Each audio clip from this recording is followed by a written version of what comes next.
Hello and a very warm welcome. Monaco Memories. We got to do it a bit earlier. Monaco is unique, full of glamour, glitz. One of the most iconic tracks, Monaco, the toughest, most iconic F1 circuit. One mistake, you're in the wall. 1000% concentration needed. If you slack off for 1 second, you'll be in the wall. Whether it's at Saint-Devote, Mirabeau, Casino Square, Portier, Rascas, swimming pool, Tabac. Oh, where do we start? Monaco Memories. Now, we've got to do it a bit sooner because Monaco's unique. We have the press conference on Wednesday when it's normally Thursday. We have practice 1 and 2 on Thursday when it's usually Friday. So we've got to go a bit early with Monaco Memories.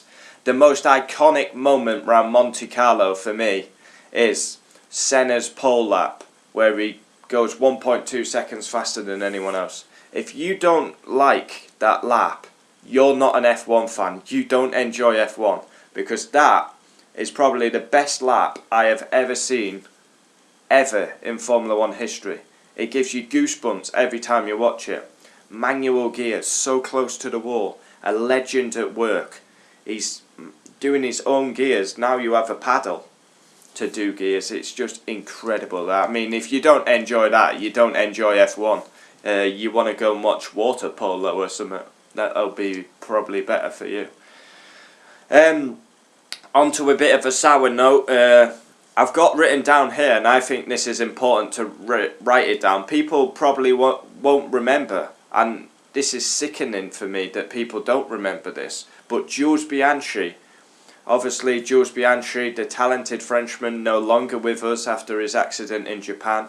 We've also had sad news this morning of as I get a notification on my laptop, that's really not good timing, the 3-time Formula 1 World Champion Niki Lauda has sadly passed away. Niki Lauda, 3-time. I'm just going to see when he was champion.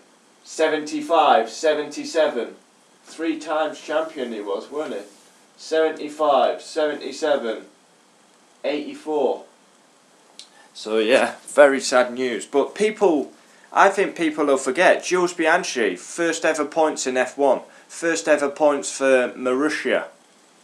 And it was incredible. He went up this side of Kobayashi. It was forceful, it was brave by the Frenchman. But that was history in the making. 1996, Olivier Panis wins with 3 cars remaining. Chaos. 2016, Ricciardo, guaranteed win. The tyres aren't ready. Lewis Hamilton wins the race when Ricciardo dominated that race.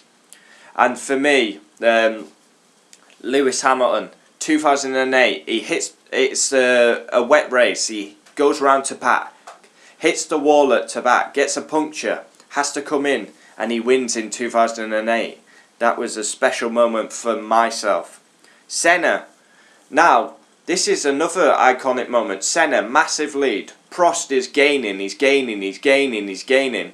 They're saying on the radios, Ayrton, just bring it home, he's not going to catch you. And then Senna starts putting in fastest laps when he doesn't need to. He makes a mistake just before you get in the tunnel. And he goes back to his apartment. And now this is hilarious. This is hilarious. Kimi Räikkönen retires again just before the tunnel in a pool of smoke in his McLaren. And then 10 minutes later, he's got his feet up on his boat. Fucking hilarious by the Iceman.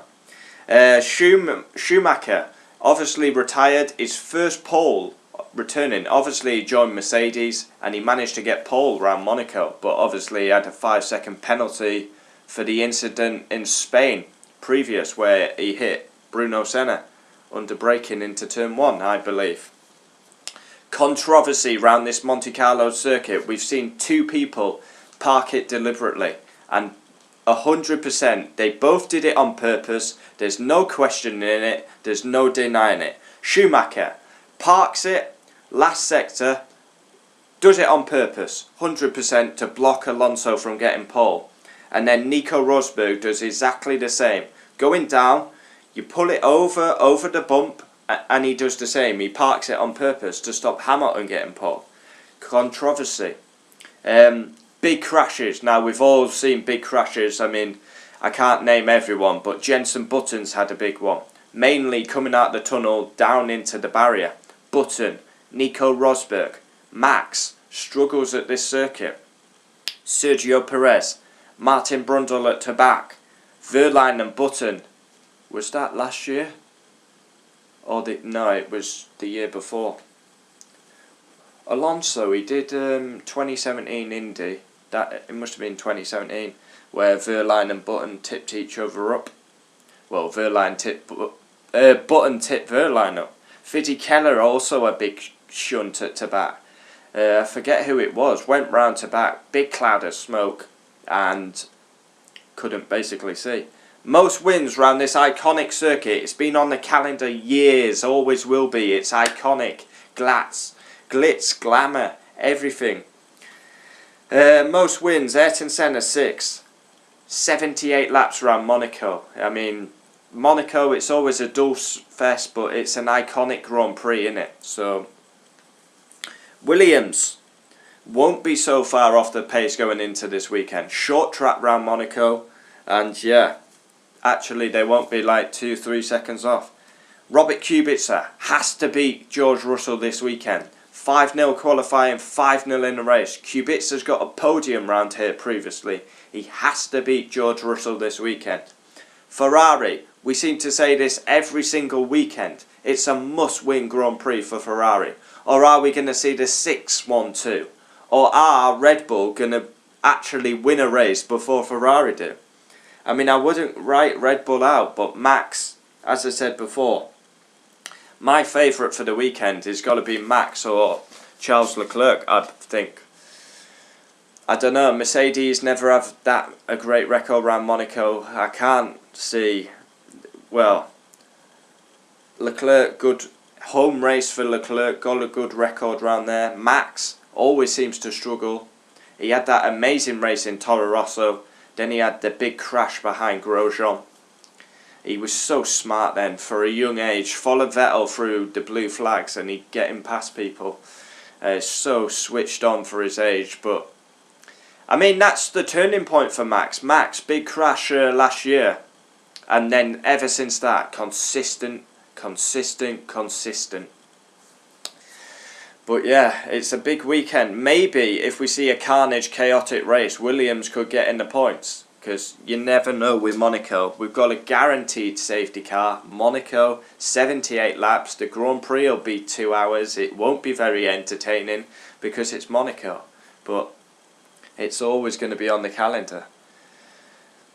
Let me know. Comment down below. What is your favourite, most iconic moment around this track? For me, it's the Senna pole lap. I mean, it just... Oh, every time you watch that. Absolutely amazing. Goosebumps. I get goosebumps watching that, and that I'm just not even afraid to say that. So yeah, there we have it. Monaco Memories done. Look out for qualifying reaction Saturday, race reaction Sunday, driver ratings Sunday or Monday. I'm not too sure yet. And yeah, in we go to the Monaco. I hope I'm going to say Max or Charles to win. I don't want to see a Mercedes 1-2. I mean, they're just dominant. They're too good. Ferrari are a shambles. Let's actually hope they can make a strategy decent for once and actually be brutal on their calls. Giovinazzi's another one. 2 Williams boys and Giovinazzi not scored points yet. So let's see if they can get any points. Monaco, it's a good chance because a lot of retirements. Don't know what the weather's going to be like, but yeah. So, practice 1 and 2 Thursday, then back to normal. Monaco, unique, one of the toughest, most unforgiving circuits. Oh, we forgot to do the my little track guide. So, out the last corner, important, get as close to the wall, open DRS, the most pointless DRS on the calendar. Then, hard braking, down into Saint Devote, up the hill. Pull it over to the right side, through Casino Square, back to the right. Then you go over a bump. Everyone goes to the right to avoid the bump. Down where Nico Rosberg parked it deliberately. Is it Mirabeau, that corner? Anyway, then we pull it back over to the left hand side. Lowe's hairpin. Every time I think of Lowe's hairpin, I think of Lewis Hamilton's worst ever race he's ever done in F1, which was 2011. Into Lowe's hairpin, the slowest corner on the F1 calendar.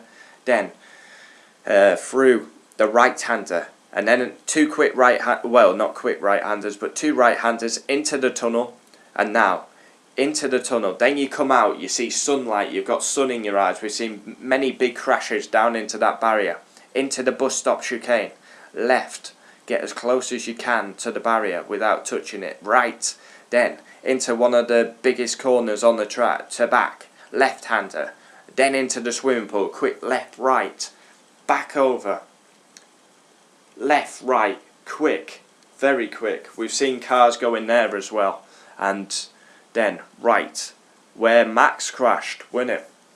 Max clipped the wall, went in, and then to end the lap, you've got, is it Anthony Nodes?